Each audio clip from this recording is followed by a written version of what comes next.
You're listening to the Travis Makes Money podcast. What's going on, money makers? Welcome back to the Travis Makes Money podcast, where it's our mission to help you make more money. Today on the show, we're going to be talking a little bit about, actually quite a few things, production, community business ideas to help grow local community, get people in touch with each other, all things I'm a big fan of. And it's with my new friend, Lance Cayko. Lance is an architect, entrepreneur, and educator. He co-founded F9 Productions, teaches architecture, co-hosts Inside the Firm, and leads Longmont Community Gardens, promoting sustainability and community growth. So I know we're going to have a really cool conversation, but before we get into that, really quickly, if you want to know how I go about building relationships with the amazing people on this show or on my other podcast, Travis Makes Friends, it's all about the podcast. The podcast is the hack. It is the Trojan horse that gets you to connect with people that you never thought would give you the time of day. Plus, if you do it the right way, you can also create better content for social, help you build an audience, grow your personal brand, sharpen your own expertise, and then potentially even pay you sponsorship dollars at some point in the future to do all of those things that I just said. So if you are already running a successful business, you have some free time, maybe a little bit of money to spend, and you're wondering how a podcast could potentially help you and what you got going on, I have a couple one-on-one coaching client spots that are open currently. So if you're in that position and you're curious how it would work for you, travischappell.com/coaching. There's a quick application there. See if we might be a good fit to work together to get your show out into the world or to improve your existing show if you're just kind of running up to some obstacles you don't know how to overcome them. travischappell.com/coaching. Now, Lance, what's up, dude? Welcome to the show. Hey, thanks for having me, Travis. Pleasure to be here, buddy. So let's start with the softball question that I ask most people. How do you currently make money?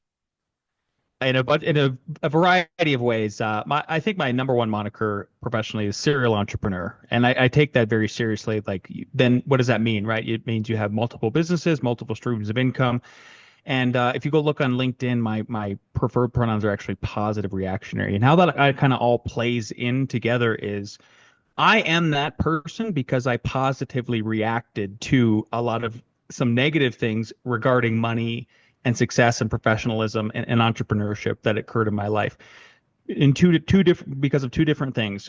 Number one, my mom and dad who raised me, God bless them, love them, grew up in Northwest North Dakota, very rural area, pretty low income type of a family and area. And they always had a saying, and I hated it. It was, having money isn't everything. And it bugged me because I was like, it seems like a cope.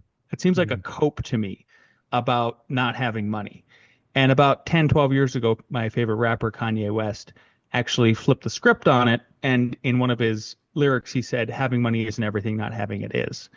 And as soon as that phrase was completed for me, I went like, oh, that's true. Yeah. That's the part they were missing. Like, it wouldn't have been so much of a cope if they wouldn't have just had that last part where they're like, yeah, but not having it is everything. Because it is everything. Like, it's like, if you don't have water, it's everything. If you don't have food, it's everything. You don't have shelter, et cetera, et cetera, et cetera. And in order to get those things, you have to have money. Like, this is the world we live in. We don't live in some fantasy bartering, situation like that. And the other big event that happened in my life was after I graduated college and moved to Boulder and got my first architectural internship here in Colorado, I was laid off by two architects who are running a very, very bad business model.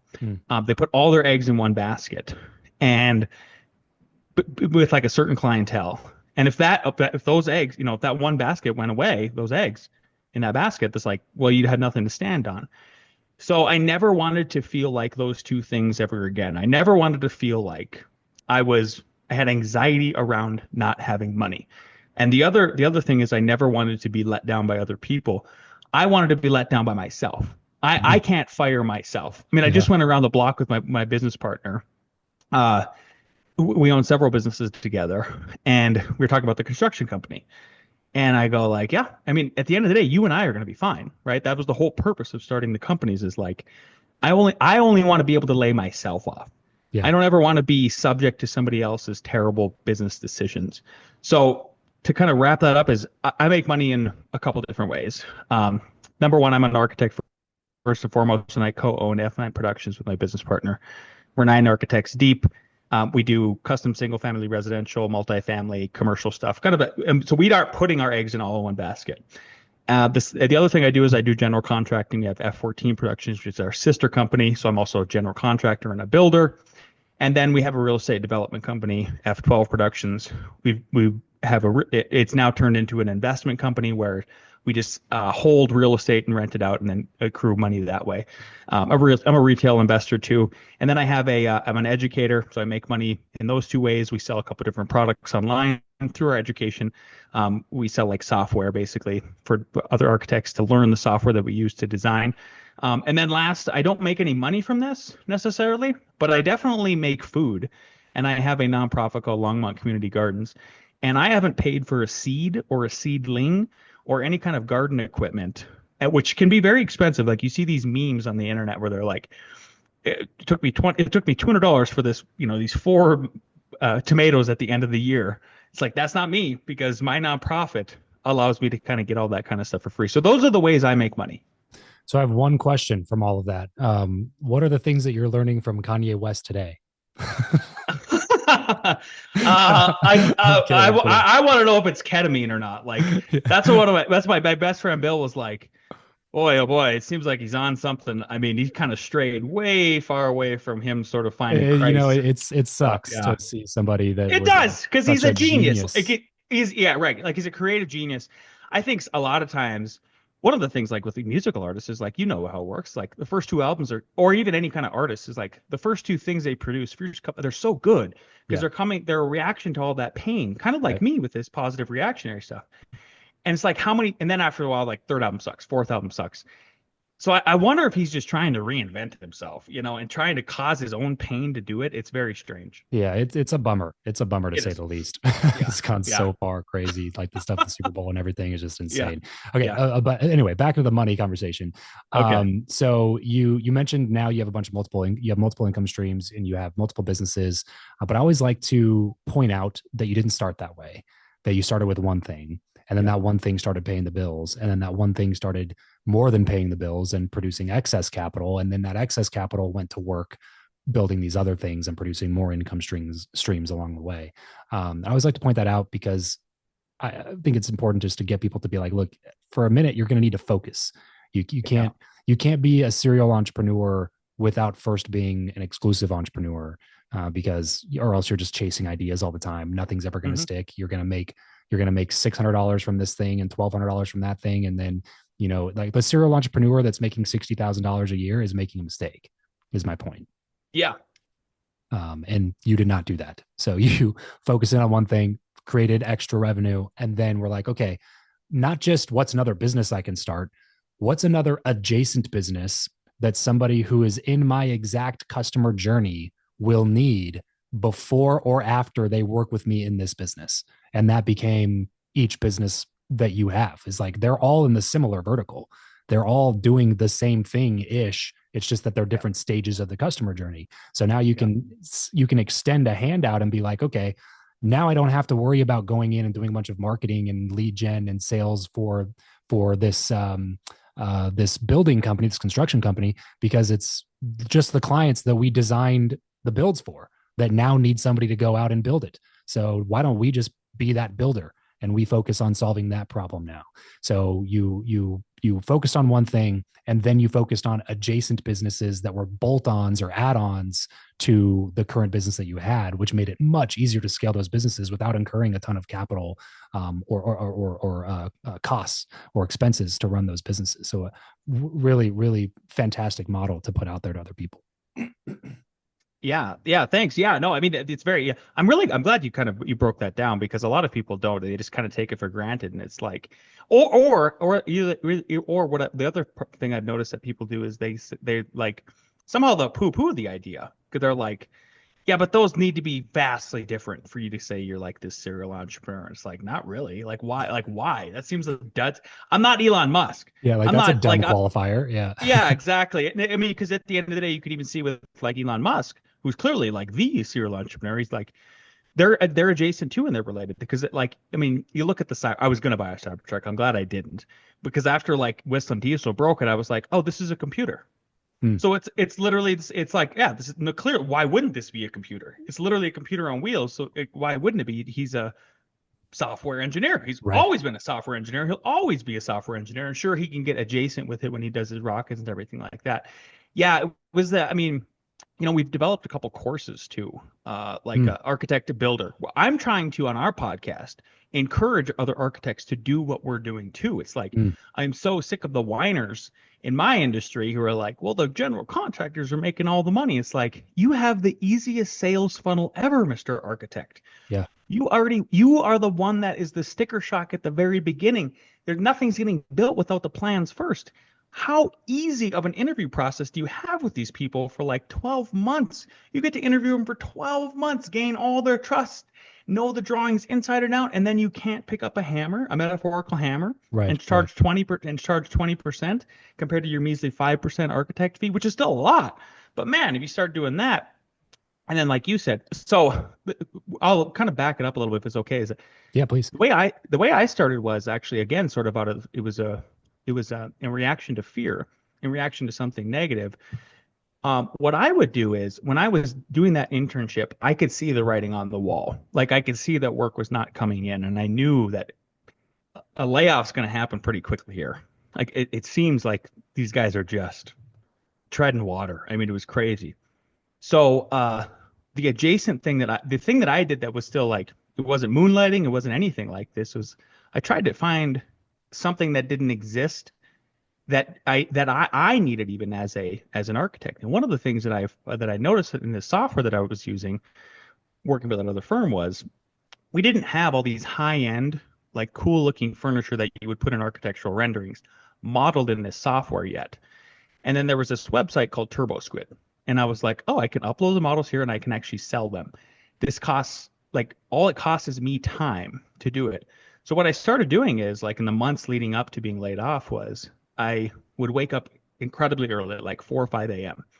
And before my kids would get up and before I had to get on the bus to go to Boulder from Longmont and everything, I would have a couple hours and I would make as many of those models as I could. And I would upload them to TurboSquid. And I just did that so consistently over a couple months that the CFO reached out to me and she said, hey, you're uploading like more of these models than anybody in the world right now. And then I spouted off. I was like, oh yeah, well, it's my plan to do like 1,000 or something, per month. And she was just like, saw ambition, in the email.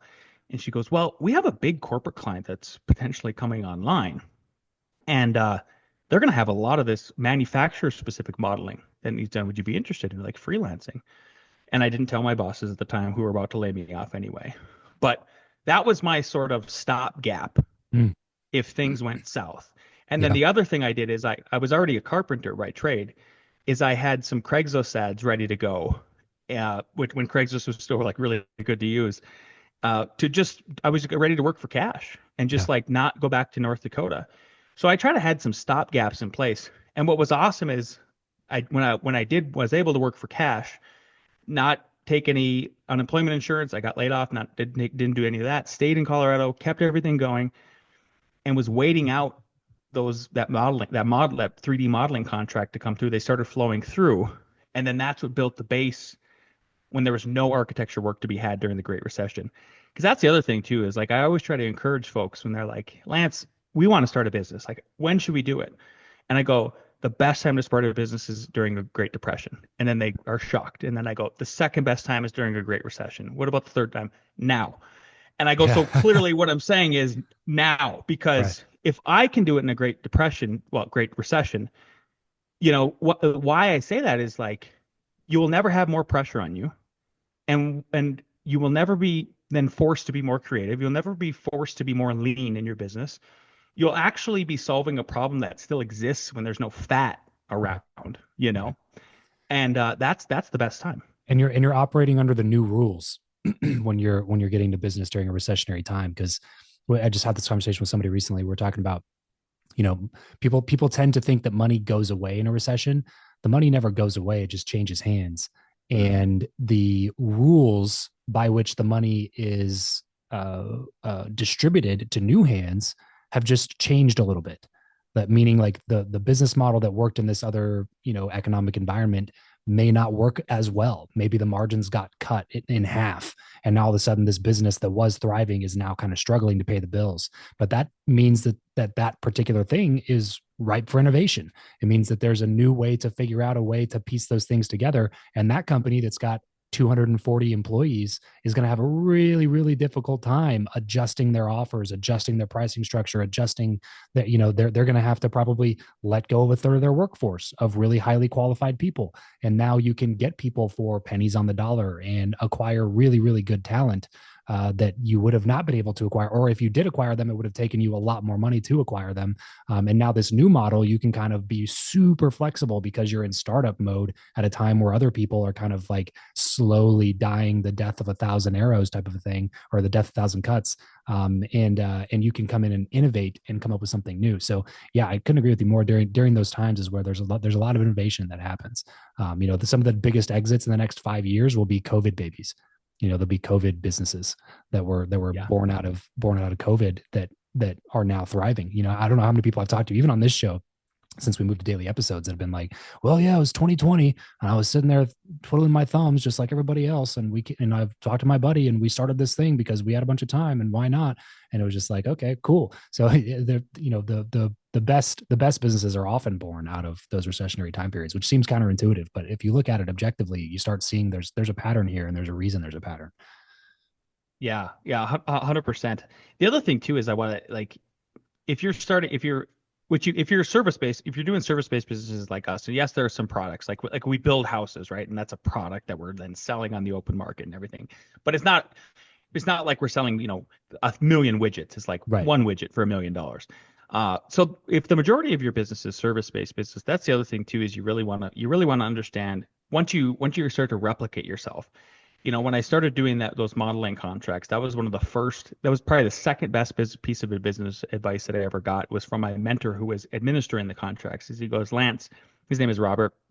I just spoke with him last week. I speak with him all the time. We're one of my best friends. And he goes, if you ever want to be successful in a service-based business, you have to start thinking about how you're going to replicate yourself. Like, how are you going to repeat yourself? And you got to be able to delegate, and you got to be comfortable in letting go and everything.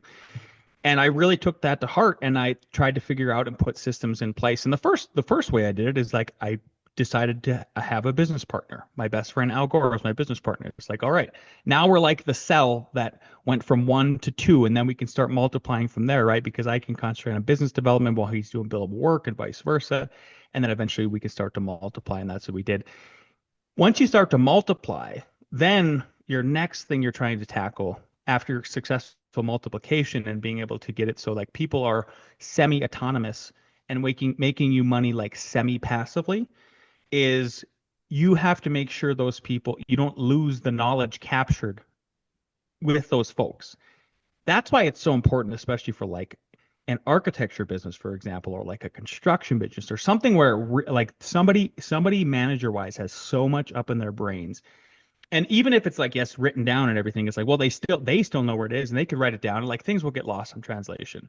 And the way you stay super profitable with those is you try to make it so you have 3 or 4 legs to stand on your stool instead of one, like the dopes that laid me off. Because if one of those legs goes away, you still have 3 to stand on, right? Yeah. And then hopefully the ship keeps moving and you don't have to lay that person off and then lose all that knowledge that is captured through them. Yeah. Because eventually you want that person who is managing to spread that knowledge to other people so that you keep making and baking this cake. Because eventually you'll probably lose those managers and architects. Like, it's very hard to keep that stuff. I mean, we're pretty good about it.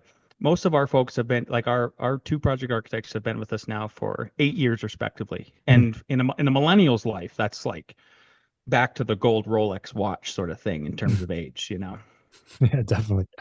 Lance, if you had to start over tomorrow, from scratch, and you just like all of a sudden had a ton of free time, what's a business idea that you would immediately move into tackling? If you're the serial entrepreneur type, I'm sure you got like a few ideas that have been bouncing around in your head that you're just like, I just do not have the time to do these things.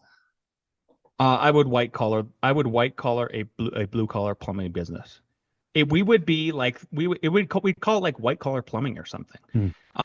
Because it's like, again, I'm reacting to like my plumbers being the weakest link. I love them. The guy who owns the business is one of my best friends, but they're one of the weakest links because they're just operating on this archaic blue collary, not very apt at email, text, professionalism from top to bottom.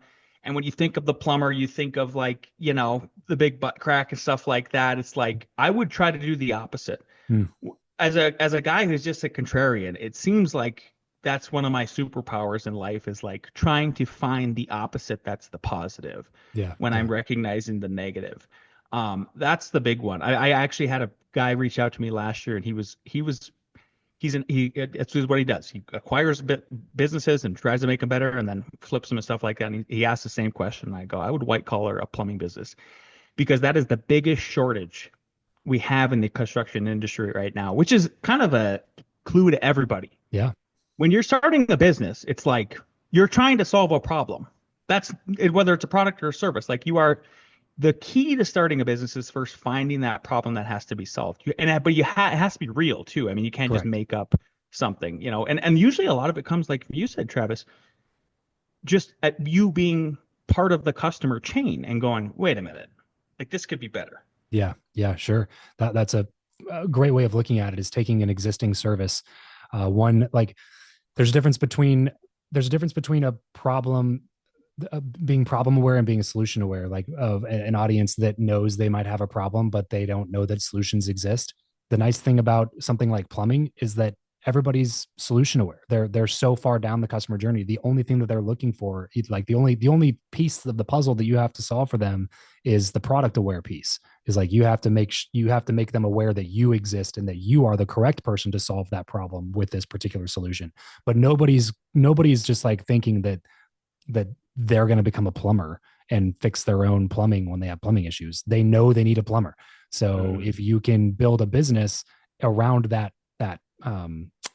solution aware audience, and then just offer a differentiation point that allows them to make it an easier decision for them to use you versus the slew of other plumbers that are potentially, going to come into their house. That's a fantastic way to do it. And especially in the situation like that, where the person is coming inside of their house, like they are literally physically going into your personal space to fix things inside of your personal space. It's like there could be plenty of room for somebody to start a company in that space that just increases the trust that their plumbers have with their people, because they invest a little bit more into their talent or their uniforms, or, and insert, their software, their AI, their systems. Like everything just becomes a sexier version of what plumbing is and has been for the last 50 years. Plenty of opportunity for disruption, and in an industry where it's going to be around for a very long time. It's not going anywhere. Yeah, it's recession proof too. I mean, it's like depression proof. Like you are going to make the toilets flush. Yeah, that's going to happen. Yeah. Nobody's like, oh, we can divert funds away from the toilet being fixed this month. Yeah. Yep. Yeah, they're cutting off their Netflix bill before they're just not letting 100%. Their toilets flush. Yeah. Cool, man. I appreciate you coming on the show. I want to just go into the rapid round, just quick random questions, quick random answers, and then we'll take off and let you get going back to your busy schedule. Yeah, sure. What profession other than your own do you think it would be fun to master? Pilot. Flex and fail. Tell me a purchase that you've made that you're happy about, a flex, and a purchase you've made that you are not happy that you made, a fail. I had to buy back one of the condos that I developed, and for various reasons, I just was like, and I at the time thought I don't want to put my money here.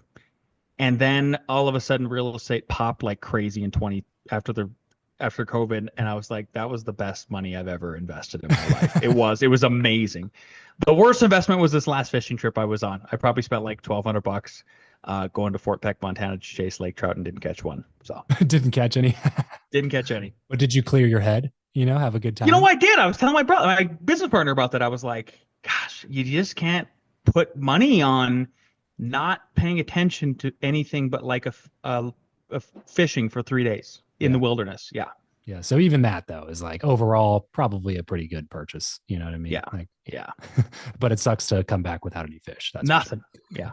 If you could sit on a park bench with someone, past or present, and chat for an hour, who would it be? Oh gosh, Trump. How do you like to consume information best? Books, audiobooks, blogs, podcasts, YouTube videos? Audiobooks. What's a good money-making audiobook that you would recommend? Rich Dad, Poor Dad. What is your go-to pump-up song? Oh, would it be Power by Kanye West. What is something that you are not very good at? Skiing. And as we get everything wrapped up here, bro, where can people go to get more from you? Oh man, go to InsideTheFurPodcast.com. Subscribe on YouTube, iTunes, all the good stuff. Go to LinkedIn. Link in with me. My first name is Lance, Lance. Last name Cayko, Cayko. And sign up on our newsletter, f9productions.com, to keep up on everything we're building and designing and all the cool stuff. Lance Cayko. Cayko is Cayko. Lance Cayko. Go check out some stuff he's got going on. If you're listening to the podcast, search Inside the Firm wherever you listen to podcasts and go subscribe there. Tune in. Tell me you heard about him here on the show. Lance, thanks so much for doing this. Everybody else tuning in. Remember that money only solves your money problems. But once you have that one solved, it's a little bit easier to solve the other ones. Let's solve that one first here on the Travis Makes Money podcast. Thanks so much for tuning in. Catch you next time. Peace out.